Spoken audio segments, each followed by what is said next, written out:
Hey everyone, I haven't made a video in a while, and I wanted to just share this story that happened yesterday as an example of what not to do. The Word talks over and over again about us walking out our faith, walking in righteousness, and you think of the visual of walking. We walk a certain way. We walk with a deliberate intent.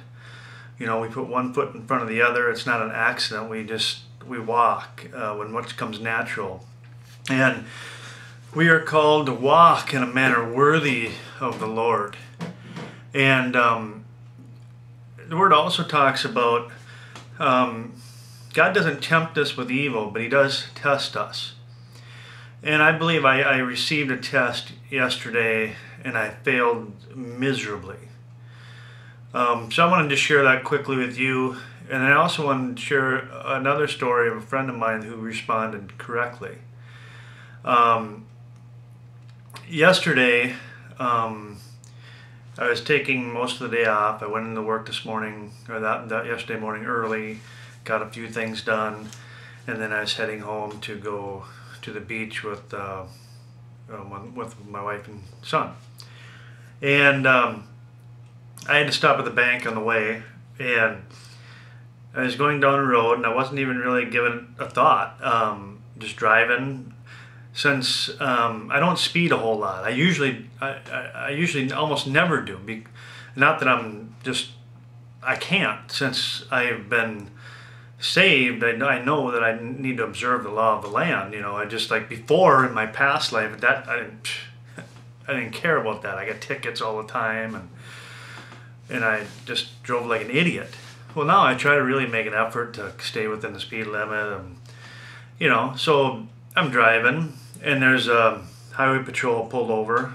It's not a main highway, just kind of it's 4 lanes, but not a highway. Just a kind of a busy road. But he's pulled over on the right, parked with his lights on.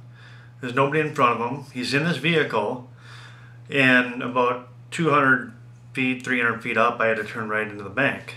But the right turn didn't have play into it. I didn't give it a thought. I just drove by, and all of a sudden he races up and pulls me over, and I'm thinking, he must have me confused with somebody, And a friend of mine had told me, what the cops want you to do when you get pulled over, and it puts them at ease, is if you put your hands up on the steering wheel so they can see them. I thought, okay, well, if that puts them at ease, I'll do that. So I get my license out, and I got my license in my hand. I got my hands up on the steering wheel, and he comes out, and he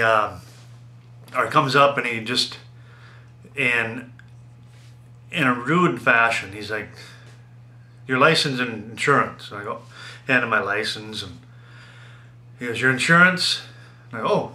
And I have it right in my middle console, so no big deal, so I give him that. And he goes, is there any reason why you didn't move over in the left lane when you passed by me? I'm like, oh, and he's just a jerk about it, So immediately, the old Steve surfaces, and I'm like, psh. And he goes, did you answer me? And I go, is that a law? Just rude back, and blah, blah, blah, unfortunately, that wasn't the last thing I said that was less than respectful, and he was a jerk, I was even more of a jerk, and the whole thing. I got a ticket, $135. I'm like, I seriously did not know it was a law that you had to move over, Usually when they're outside in the car or somebody's in front of them, I get over it out of a courtesy. I didn't think of it as being a law. I just always did it, but he's pulled over. There's plenty of room. He's not out of his car. No big deal. So it is what it is. But the ultimate point is I responded in an ungodly fashion. Yet every day almost every day, I'm praying pretty much every day that, Lord, let my thoughts, my words, and my actions be glorifying to you. Because that's really our job as born-again Christians, is to glorify Him in our thought, word, and deed. He gets the glory. He gets all of it. He changed us, and we need to be a light shining in the darkness, the salt of the earth, to make people thirsty for what's that guy all about? Why is he different? That's what we're called, to be different for His glory. But instead, I reverted back to the old donkey I used to be, and it just, even after that, my pride is so welled up. It was so welled up in me that even when I got home, I complained to my wife that this guy's an idiot, and this and that, And after a little bit of time, I calmed down, and I'm like, man, you missed it. You missed the boat on that one. So I wrote him a letter. I'm going to send him Monday an apology letter and explain to him why not only was that wrong, but as a born-again believer, we're called to a higher standard, and I failed. And so that's that. But there's an example of a guy doing the wrong thing, not walking it out, just picking and choosing when he's going to be righteous and godly and respond in a godly fashion, when he's not. We don't have that option. We don't get to pick and choose. In the face of an injustice, or in this case, it wasn't even injustice, it was the law, even if he was a jerk about it, but whatever it is, persecution, we need to prepare our mind for action to respond in those situations in a godly fashion. And I didn't do that. And I'm bummed about it. I'm really bummed.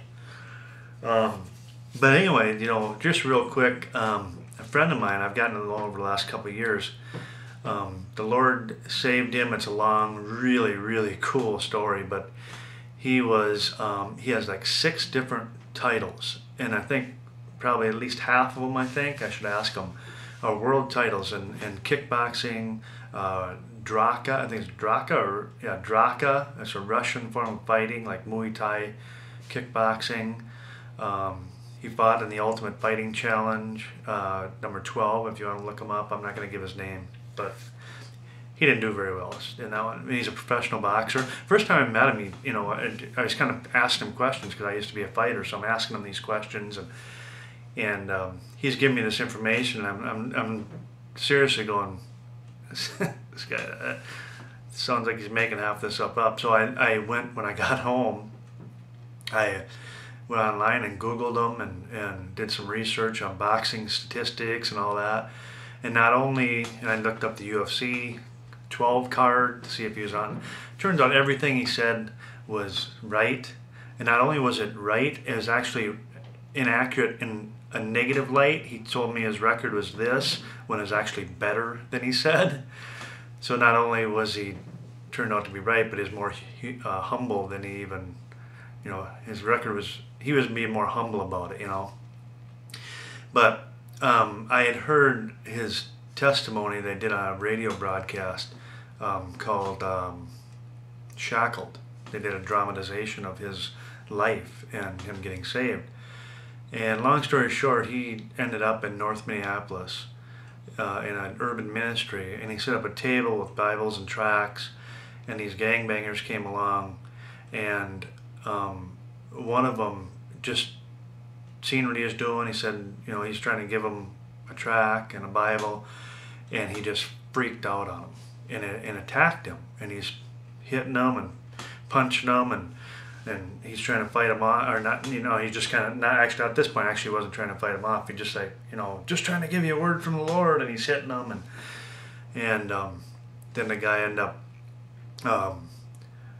walking away, and because his buddy said, hey man, leave him alone, we need him out here.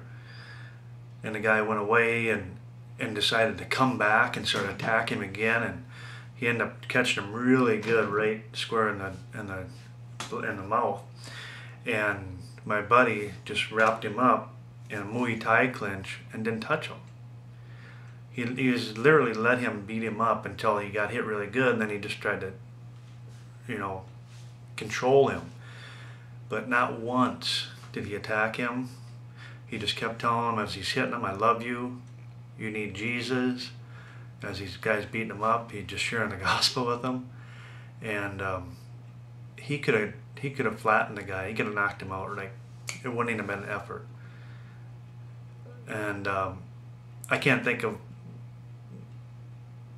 how easy it would have been for him to just knock him out and stop the attack. But instead, he did the godly thing.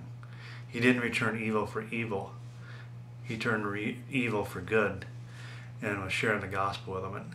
And there's a guy that is prepared his mind for action. When he gets attacked, what is he going to do? He has every ability. And not only was he a world champion, he's a heavyweight world champion. I mean, he's not Slim Pickens. I mean, he's a big man. He wouldn't be afraid of anybody, and he could handle himself with anybody. But he chose not to do what he knew he could do. But instead he chose to do what God would have him do. Anyway, that's all I got. Let's prepare our minds for action. The next test, I pray that I'll do better.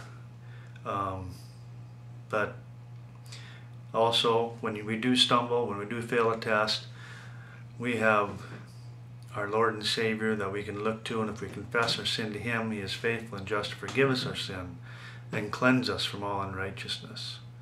And that's it. God bless you all. See ya.